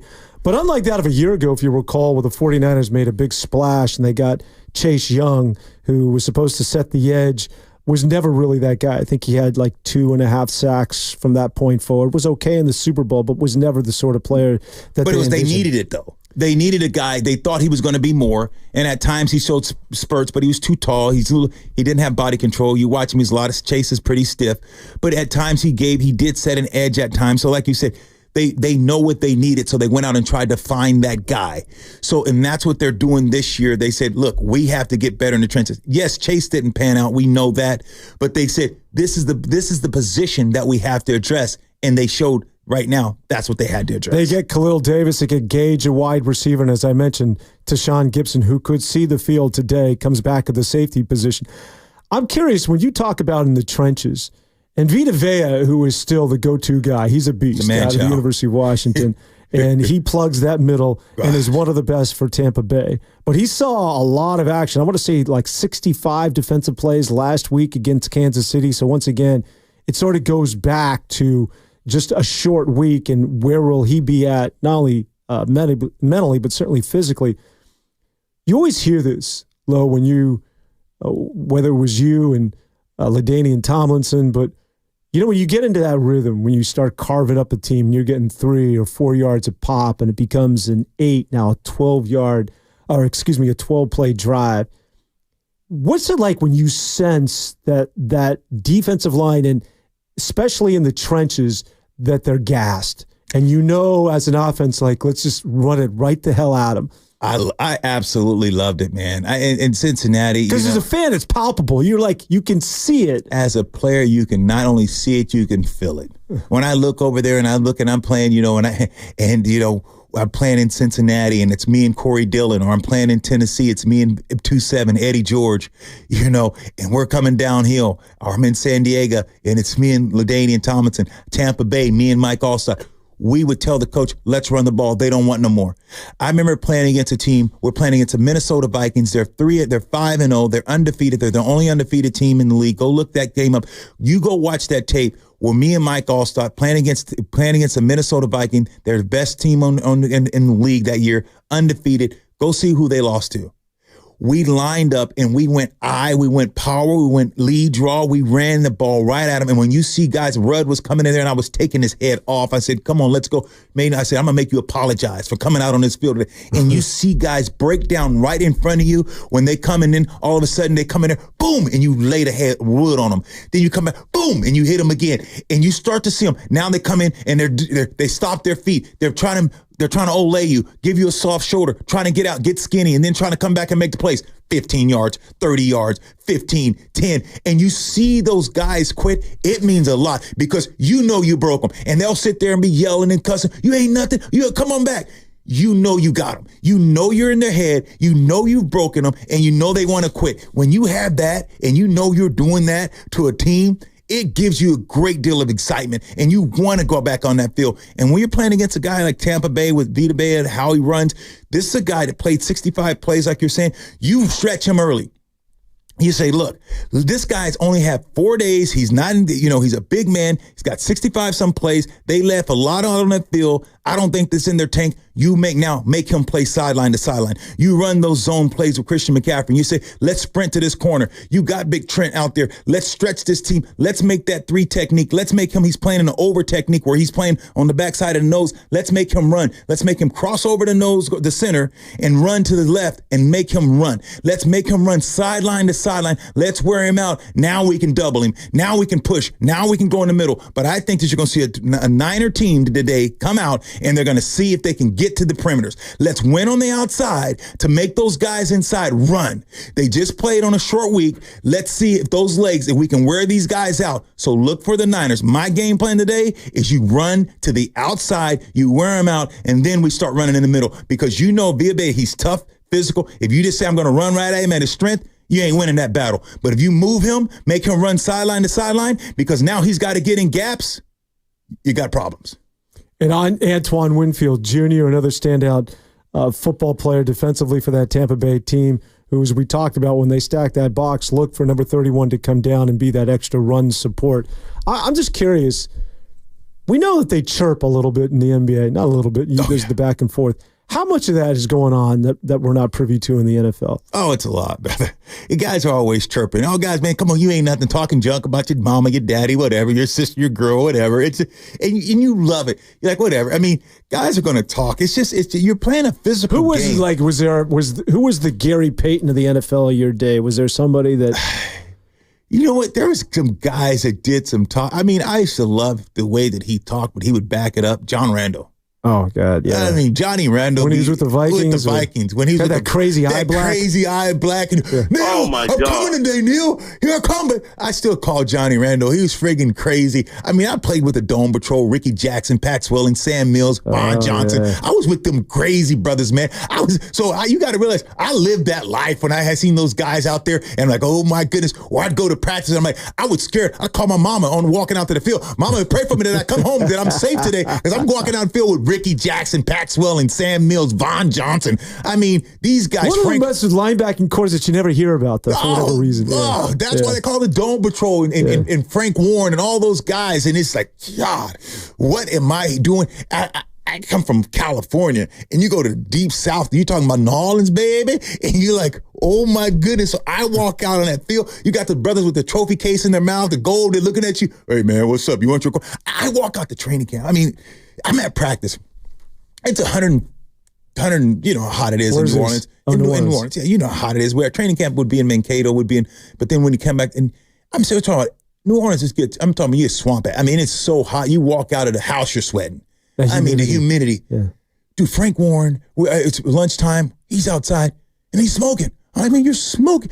I mean, outside smoking in 120. Smoking a cigarette. Smoking a cig. I'm like, where the hell am I doing? Where am I at? I'm like, dude, I'm in the NFL. These guys That's not right. It's not right. Guys are smoking. I played, bro, you got to realize, I came in the league in 93 where it was still crazy, that trends were crazy mean. Gene Atkins. Remember, Rudy brought a gun, wanted to kill one of the guys. Remember Gene Atkins? I mean, 28. I mean, I had those guys, bro, that I was like, I came in the league at a good time but they made me. So I got to see different transitions of the league and watch it, just how it went and where it went and where, you know, the maceration of the league. So I came in where it was playing against the Ronnie Lotts, playing against the Joey Brown. I mean, it was crazy, the rude awakening that I had coming into the league, but I love it. And that's when, obviously, you know, we're all so concussion savvy, but that wasn't necessarily the case. Yeah. Get some smelling salt. Get back on the field. Let's go. You're knocked out. How many fingers got? 2. No, it's 3. That's all right. You're okay then. When we come back, the final half hour to get you ready for the Tampa Bay Buccaneers and the San Francisco 49ers as the Niners look to go over the 500 mark. Meanwhile, Tampa Bay trying to get back to 500. Something has to give. Tampa Bay the location. Lorenzo Neal. It's Carter Chickering and Dan Devone. Last half hour, 49er preview on the way.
Now back to the kickoff show on 95.7 The Game.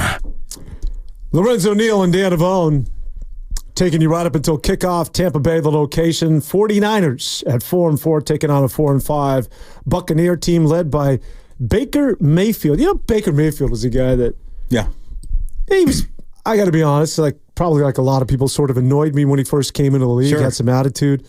But hats off to that dude. He is, talk about a guy who plays with pain, and a guy that, he didn't practice, by the way, on Wednesday or Thursday this week, so he's got a bad toe, but is expected to go. That team is just not healthy. Nobody is this time of the year. But Baker Mayfield he's a gamer. And you always hear about this, that you get the respect of the locker room if you're somebody that, first of all, can stand in the face of pressure, deliver a football, and also play injured. Is he somebody, first of all, is there validity to that?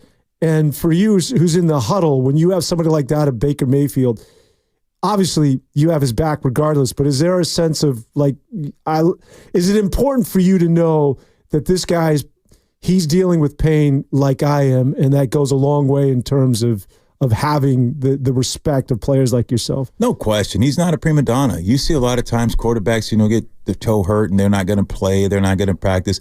Here's a guy that wants to be on the field. Here's a guy that, left and gambled on himself, left a team and said, hey, look, I'm going to go out to, L.A., go play with the Rams. And look what he was able to do with the Rams. Here's a guy came in, stepped in that night and friggin' fought. There's a guy that said, you know what? I'm one play away from being out the league. I was a highly sought after guy. And, first I had some issues, maybe thought I was bigger than the game. I had a little Johnny Manziel in me and all the little things around me, but the perception. And how did he change the reality? That's perception versus reality. And that's what you have to tip your hat to Baker Mayfield and understand this is a guy that's fought. Here's a guy that this is who he used to be and now who he is. I talked to some guys that's on Tampa Bay, played with their GM who played with me, played linebacker, forgetting his name, see his face, but forgetting his name, played with me in the Tampa Bay Buccaneers, and Shelton. His name's Shelton Quallen. So Shelton now is in the front office and working with Tampa Bay. And I asked him, I go to Mike Allstott's golf tournament every year, and me and Shelton sitting out and having some conversations and just talking about life. Does Allstott have a neck? No, he doesn't. Mike is still an ox, man. I go to his tournament every year. He's such a great guy. He was one of the funnest running backs in the last 15, 20 years. He would absolutely He's Purdue as well, right? Yeah, Purdue. Bowler up, hammer down. Exactly. Yeah. He would absolutely break guys' neck, run through guys, run over guys, step on guys. It wasn't fair watching this guy run the ball. What was his 40 time, though? He wasn't fast. Wasn't fast, but he was like a 4.7, 4.8. I mean, the guy can run a 4.7, 4.6. I mean, he was fast enough that, that he could, 30, 40 out, he's going to get there. Anything after that, someone's coming to get him. We were talking about red zone, especially red zone deficiency when it comes to the 49ers. Right. And I asked you some players that can smell the end zone. Allstott was his money. You couldn't stop him. It was like, okay. Once you got inside the 5, right? He would bounce off 10 guys and still get in the end zone. It was like watching this guy play. Like, are you kidding me? Watching him, some of his touchdowns, his highlights. It's like, dude, how did he score? It was just, like you said, does he have a neck? His neck first, he'd run in there, boom. And by the way, he had neck surgery. So his neck is jacked up. So he had surgery. But we go there every year. I go and sit and we talk and we hang out. And it's a great time with Mike, man. He's awesome. But yeah, Shelton was saying just how hard Baker is and what this guy means to the team, and just talked about, hey, the front office, the players love him. They respect him. That's his team. I can tell you right now, you had Tom Brady there, the greatest quarterback that ever played. Him, arguably say him or Montana, but we know it's either or. Who do you want to pick? But we know who Brady was. And Baker comes, that's big shoes to fill. And these guys love him. The organization loves him. The players love him. It's his team. They know that guy will fight for him. So it's going to be interesting to see how they play today on a short week. A lot of injuries. A lot of guys played. Game they should have won. They didn't. How can they bounce back and play the Niners today? The line is at 6, and I think when we took the temperature of the room, Carter and I both see this as a decisive 49er victory.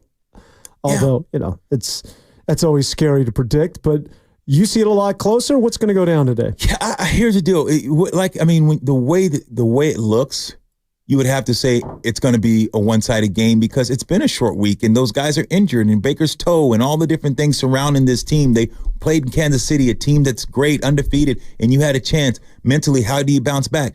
The only reason I say that is because they have to. I talked about earlier about Baker and how it's his team. He's not going to quit.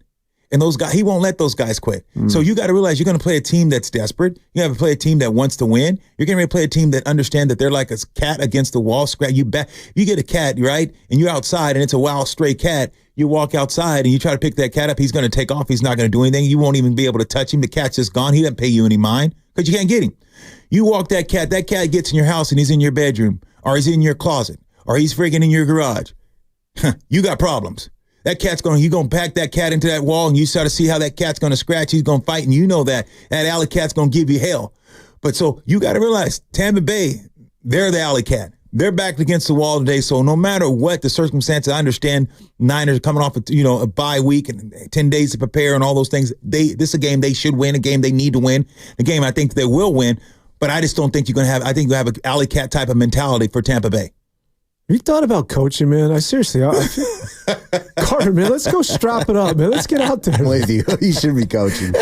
Too much time, baby. Too much time. Give me this. I mean, it's a serious dedication. The commitment that you have. I've been asked to coach. Marty Schottenheimer, great Marty, asked me before he passed to coach. I mean, I've had opportunities. Tedford wanted me to coach for him at Cal Berkeley. I've had opportunities to coach at Berkeley. I like the drops. I like it. I like it. Yeah, so I've had some opportunities and still, probably could coach in with the Chargers if I wanted to. So it's Was Tedford at Fresno State with you? No. Yes, he was my offensive coordinator. Oh, that's right. Yeah, he was my OC. Rich Olson was, and then Rich left, and then Tedford took over the last year there. So I've been knowing Tedford for years. Yeah. And when he was in Cal, he's like, "Hey, Lo, what do you think about coaching? Would you be interested in when I retired? Would you be interested in coming?" I want to say is he in the CFL? He's one of those like coaching's in the blood. You know what? He was in Fresno last year, and his heart.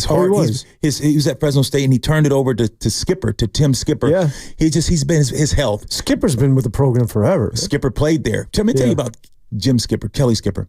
Kelly played at Fresno State. Kelly Skipper. Yeah. The older one played up, also coached he coaches in Buffalo right now, but he's also a coach for the Raiders. Skipper, I want to say, also a running back. Yes, yes, he was running back at for the Fresno State. I go to Fresno State. Skipper's my running back coach, so boom, and then I get drafted and I go play for Jim Skipper, his dad. So Jim Skipper coaches who was with the Saints. So I went from son to father, and then when so I'm single, don't have a place to go. So I've been knowing Skipper. Like he said, man, my mom and dad want you to come over. So I would go to Skipper's house for Christmas, Thanksgiving. Dad, Jim, my running back coach, I would go to his house and hang out with Timmy and Skipper and his sons, his two other sons. So I would be at their house, and Timmy's in the 3rd, 5th grade, 6th grade. So I'd stay there for 4 years. So I knew Timmy very well. Timmy goes to Fresno State and start playing linebacker. He's playing at Fresno State. And now all of a sudden, Tedford's the head coach, brings him back as coach, and now Timmy Skipper is the head coach at Fresno State. Is that not crazy? That's nuts. That's nuts. So got a great relationship with the Skipper family. I'm thinking about my Fresno State days. What was the chain Australian restaurant that everyone would go to in Fresno? Right there on Shaw, next to the campus. Willikers. No, not Willikers. I know Willie's Black Angus? Black Angus used to party. Yeah, I can see you up in there. I saw your face up in the club, baby. You was up there dropping bottles. There's a restaurant that's down under Fries. It's Fridays? Not Fridays. It was. Is it Fresno? Yeah, Fresno. Okay, where was it? It was like on Shaw Avenue? It's a chain. Yeah, it was like at the end of Shaw. Like past God Shocks. Past God Shocks. No, you went with God Shocks. No. Oh my goodness. The hot broth, the silver dollar. We had on Shaw. Yeah, you remember that one, right? Right. You had Black Angus. You had Tequila Peaks. What did we have? No, there was something. It was sort of new. It was Spaghetti like Factory. Go-to spot, not the spaghetti. I'm trying to think about Shaw, baby. Come on, Carter, help me out. Come on, Carter. There's an Australian. I'm an SF boy. I don't know. I know, but it's an Australian themed restaurant. They have like down under fries. They got anyways. It'll come. When you think of that used to be their go-to for steaks. Was it in the Tower District, or was it close to the university? Not downtown. No, okay. This was like at the end of Shaw. So you take the Shaw towards I don't know. Toward Clovis Avenue, toward Clovis. Not towards Clovis. The other. Okay, toward the 41 freeway. Okay. That's right. You're from Hanford, right? Fresno, but I went to Fresno. So I know Fresno very well, man. That's all right. It's all right. Yeah, no, I was. I think Michael Pittman. Okay. Oh yeah. Was Pittman was getting the ball, and Sweeney and I butted heads, but he was the man. He was like an absolute guy. You and Jim would go at it? I mean, he just saw me as this. I was right out of college, and I used to do a show with Sweeney, and Sweeney was Sweeney. Hey, look, Dad, what are you talking about? Hey, look, hey, we're playing bulldog football. Hey, look here. Hey, this is how we play. Got it? Good. Understand? I was with Sweeney at a bowl game in Hawaii, and I shouldn't share this with the guy. He was a legend. But they kicked him out of the bar. Oh, yeah. And he's like, hey, that's Jimmy, baby. Can you go get me 1 minute? Just go. I can't. They cut me off, man. So I had to go get him. He was out at the pool. Oh, yeah. Hey, look, that's when coaches back in the day. Man, Jim would be up in the tower, man. Hey, they think he's drinking water. He's got vodka up there. He's up in the tower, friggin' getting it in. I mean, I love Jim. Jim Sweeney, man. I used to see him beat guys up. Ron Rivers, Ron, I know you're listening to the show. Lives here. His son plays for the Rams. And Ron played, by the way, Barry Sanders said the best running back in the league is me. And he said, by the way, the second best is Ron Rivers, because Ron Rivers backed him up for 10 years in Detroit. Oh, is that right? Yeah, Fresno State. Yeah, no, Fresno State legend, yeah. And so, Ronnie, we're at a meeting Saturday morning before the game. You go to have the breakfast before your game Saturday night. Yeah. So we're eating as a team, and Ron's just sitting over at the table. We're having Sweeney's going through his stuff, and Ron he whispers to one of the guy, and Sweeney's behind him. Sweeney has that big cowboy ring. Boom, hits him in the head, knots him up. He's got a lump. He's lumped up in the head. He's lumped up. He's rubbing his head. They give him ice, and it's Sweeney. Hey, don't be talking when I'm talking. You got it? I mean, Jim. I mean, Ron's trying to put on his helmet that night. His head's swollen up. He's hurting. We got a game that night. I mean, Jim Sweeney, you got to admit. Can you imagine trying to get away with that today? Oh, dude. With all of the... how many lawsuits and how many attorneys would be involved? And how would that play out virally on social media? Oh, my goodness. Jim, when those guys... I loved him. But I mean, he was just a great guy. I mean, he always had you laughing on pins and needles, but he was just tough. He was an old school... Hey, look, my father was a coal miner. I come from Brute, Montana. Got it? Good. You think it's tough on the streets? Hey, I grew up fighting, trying to survive. He'd start crying and give us this. You know, Jim, man. That's him. They always talked about, this predated me, man, but when I got there, they would always talk about the Fresno State, San Jose State game. Rival. Do you know what I'm talking about? No, there was one game in particular with a guy by the name of Mike Perez, and I think it was Sweeney's son. Yeah, Kevin. Was the quarterback. I guess it was his epic game because Fresno State or San Jose State was ranked amongst the top 10 that one year. Anyways. Fresno and San Jose, that was a rival. We hated those guys. San Jose and Fresno State those were two big powerhouse. San Jose and Fresno, we used to get it on. Yeah. All right, so let's just get back to the San Francisco 49ers. We're in the Central Valley, but let's bring it back to the 49ers taking on the Tampa Bay Buccaneers. So I asked you, the line is at 6. Well, I'll start with you, Carter, before I get to my man Low. I mean, I see this thing. I think the 49ers win this thing 34-10. I see this not even close. Where are you at? I've got a prediction for the game, a very quick one here, is that Fred Warner in the first half, we're going to see one play where he steps up to the line of scrimmage and he meets Rashad White or Bucky Irving right at the line of scrimmage and gives him that hit that he gave to Najee Harris in the first game of last year. And it's going to set the tone for the whole game, and they're going to blow them out after that point. Wow, that's very specific. He's obviously thought this out. That was nice. You got me just speechless. I mean, that's how it's going down. That's how it's going down. I think you have a team that's rested, a team that's going to get after it. I think bringing McCaffrey to the table tonight, you're going to see a guy who's going to have some big plays. If you said, hey, would this guy have a play for over 20, 15 yards? I would take the over. I think he has more plays than 2 over 10 to 15 yards. He's a big play guy. You have McCaffrey. He's going to have one in the passing game and I think in the run game. But I know for sure in the passing game, you're going to get him the ball often. And you're going to give him the ball early in the passing game because he's going to create that mismatch. So I think you'll have a Tampa Bay I don't think this is a one-sided game in the first half. I think it's pretty tight. And I think maybe the second half, the Niners, because they just start to wear them out, I think that's when you'll see it.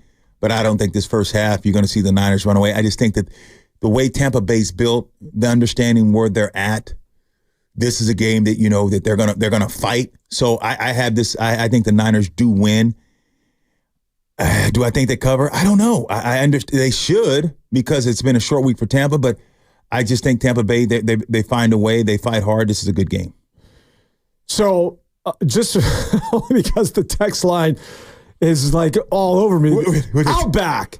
You don't remember the Outback Steakhouse? Yes. Yeah, the Outback Steakhouse. Yeah, that was what I was thinking the text line helped you out? That was the one you're talking about. Okay. Yeah, Outback Steakhouse. Thanks, guys. Thanks, text line. Yeah, that's what it was. Yeah, the Aussie fries and all that stuff. The bloomin' onion. Oh, the bloomin' onion. Okay, you would hit with me bloomin' onion. I would have had it. I would have had the Outback. There you go, the Outback Steakhouse. So, yeah, the 49ers are just in a good situation here. And I would have to say, Lo, that if you're going to get to the playoffs, you got to win today.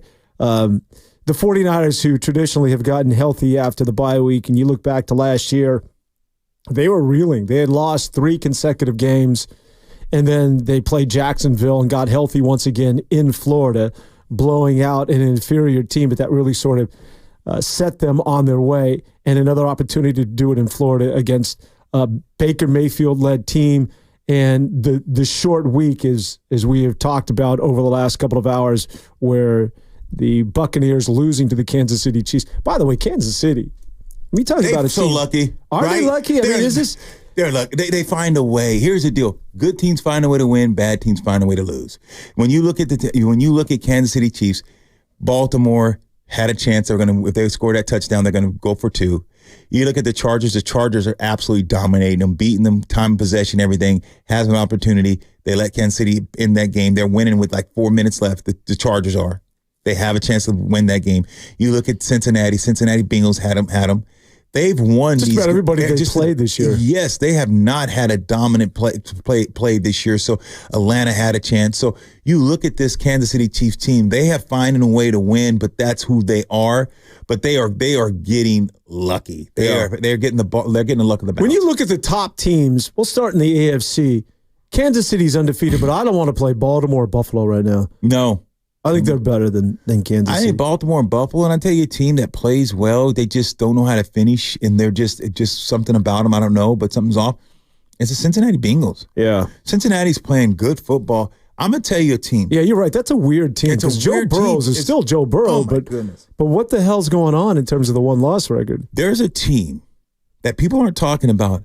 I know where you're going to go. If they just scored 21, if you said, this year they scored just only 21. If they only scored 21 points, not more than 21, just if they would have hit 21 points this year, they'd be undefeated. Chargers? Yep. Yeah, that's a dangerous team. They're still dangerous. They're dangerous. Their offense, when you have Herbert and you have to realize you got rid of all your receivers, Palmer, you have Keenan, and now you got rookies and young guys. Their offense has not caught up. Their defense is playing lights out. Yep. If this offense can score 23 points, they are the team in the AFC, in my opinion, that's playing the best football. Their offense has to catch up. Yeah, that's where the Chargers, man, you think about it. If they just scored 21, they're undefeated this year. They're a sleeper. Everybody focuses on Josh Allen and Buffalo and Kansas City. The Chargers, I mean, here comes Harbaugh again. Here comes Harbaugh. Just doing his thing, changing the culture. Just changing it. 2 tight ends, we're going to run right the hell at you. I mean, it's amazing what it is that he's able to do. I think, though, overall, is anybody playing as well as Detroit? I mean, maybe you could take one of those teams we mentioned in the AFC, but to me right now, it's becoming, with every passing week, it's Detroit and everybody else. Yeah, Detroit, man, they just can score. They continue to play. They friggin' are physical. Detroit Lions, man, they can get you. They can beat you in a shootout. They can play defense. And I thought they were going to digress a little bit, losing the friggin' pass rusher. And because of what he Hutchinson. brought to that, Hutchinson as a boy dog, what he brings to the table. But it seems like it galvanized the team and made this team say, everyone not giving us a chance because Hutchie's out, and seemed like this team is playing better. They went to Green Bay. I thought Green Bay was probably going to win that game. They found a way to beat Green Bay. I think Detroit Lions, if you told me, give me a team in NFC, I would say Detroit and Philly. I mean, Philly, no, they're up and down, but I like Minnesota and I like Detroit. Give me Minnesota and Detroit, and you could have the feel in the NFC. Oh, you're buying Sam Darnold. I'm buying Sammy. I am. Sam, I am. Who would have thought, because this guy could be the coach of the year, but if I was to tell you this at his initial press conference when he's biting kneecaps, but Dan Campbell, I mean, I know a lot of people say, no, it's Ben Johnson and that offensive coordinator, and they're just, he's got good DC and he's got a good OC. But Dave Campbell, I got to be honest, I was one of those guys like, this will last a year maybe but They believe. this guy's a real deal. He's a real deal. I'm shocked that the guys are following. They believe. I know Aaron Glenn, he and I played together with the Jets, cornerback Aaron Glenn, number 21. Aaron Glenn was a great corner. And I talked to Aaron. I'm like, Aaron's my guy. So I really have a lot of great conversation with Aaron Glenn. He's a great guy. I was waiting for the drop. So they are playing good defense. They're playing good offense. And that's what you would want to see from the Niners. And that's why right now I'm not willing to say that the Niners are an elite team in the NFC. I think that they have a chance to make the playoffs. But when you think about the Niners and you think about the NFC, I think that right now, would you put Atlanta over them? Do you put Atlanta, or do you think that's a toss-up? Who do you have over them if you think about as of right now, it's Detroit? It's Detroit. Green Bay. Green Bay is a better football team. Yeah, Atlanta, I don't know. Maybe I'm not as big on Kirk Cousins as a lot of other people. I'm trying to think of the landscape of the NFC. Well, you got to say Minnesota's better right now. Minnesota beat them head to head. You'd have to say the Lions, and you'd have to say Green Bay. And now you're saying not the. I guess the thing in low, and you tell me your thoughts. Like, I think I wouldn't be afraid of Atlanta. I wouldn't be afraid of Atlanta. Well, you're assessing things right now. It's to me, it's always when I got to put on that jacket for the first time this year. Who's playing football at their best, and who's hitting their stride in December? Like, you know what I mean? What has given you confidence in the Niners right now? So because here's the thing. I understand what the Niners should be, and I understand what they were last year. Yeah. I understand the best team last year. So when you talk about this year, what have you seen in the games and teams that they played? Just keep it with who they played. What makes you believe that this team is a playoff team? What makes you believe that they're better than Arizona? What makes you think that they can beat Arizona? Arizona took the ball down the street, beat them at home. What makes you think that they can beat the Rams? The Rams had 4 offensive line that wasn't out. They didn't have Kukua, didn't have all the receivers out, and the Niners were pretty much healthy. They went on the road when the Niners had all the home crowd there in L.A. Niners lost that game. So do you have them win? So they have only way they're getting in the playoffs. They got to win the division. You have to win the NFC South, the West here. You have to win the NFC West. You have to catch Arizona and or LA. Yeah. Yeah. So, well, first of all, I'm not saying that this is the team to beat or that this is a team that's going to get to the playoffs. But for those, I think that for a lot of Niner fans, they feel that they romanticize that this team is going to get back to where they were a year ago, and it's Kyle Shanahan, and that they're going to get healthy. I think that the return of Christian McCaffrey and eventually when Greenlaw comes back to this football team, that this is a team that potentially is going to put it in that proverbial another gear. Whether that gear exists or not, I'm not necessarily convinced. But I think that's sort of the overall sentiment, that their best football is still ahead of them. Maybe this is who they are, and maybe Christian McCaffrey makes you better, but he doesn't take you over that hump, so to speak. I think that today, going forward, because there's no more excuses, you've had the bye, you're getting healthier, you're not at full strength, but this is going to go a long way in terms of determining just how good or bad this football team is beginning today against Tampa Bay. Where do you see this team going forward? Well, and that's the thing. I don't know. I think when you look at what this team has been able to accomplish, they haven't been over 500. They get one game over 500 and they drop back. Who are you? You are what your record says. Now, I understand they have the talent. You have the names. You have the players to be this team. But I have to see it. I can't just go out and say this is the Niner team is going to go run deep in the playoffs and play great, because I have not seen this team stop the run. I have not seen enough consistency out of this 49ers team to think that this is an elite football team. And guess what? They'll tell you the same thing. They're not going to lie to you. They're not playing their best football. Do I think McCaffrey helps them out? Without a doubt. Because he takes a lot of pressure off the offense and a lot of pressure off the defense. Because now your offense can sustain more drives. Now you have more of an explosive offense. Now it's not 4 yards in a cloud of dust, 4 yards in a cloud of dust, 7 yards. And now you got that long grind and you're going to get some mistakes.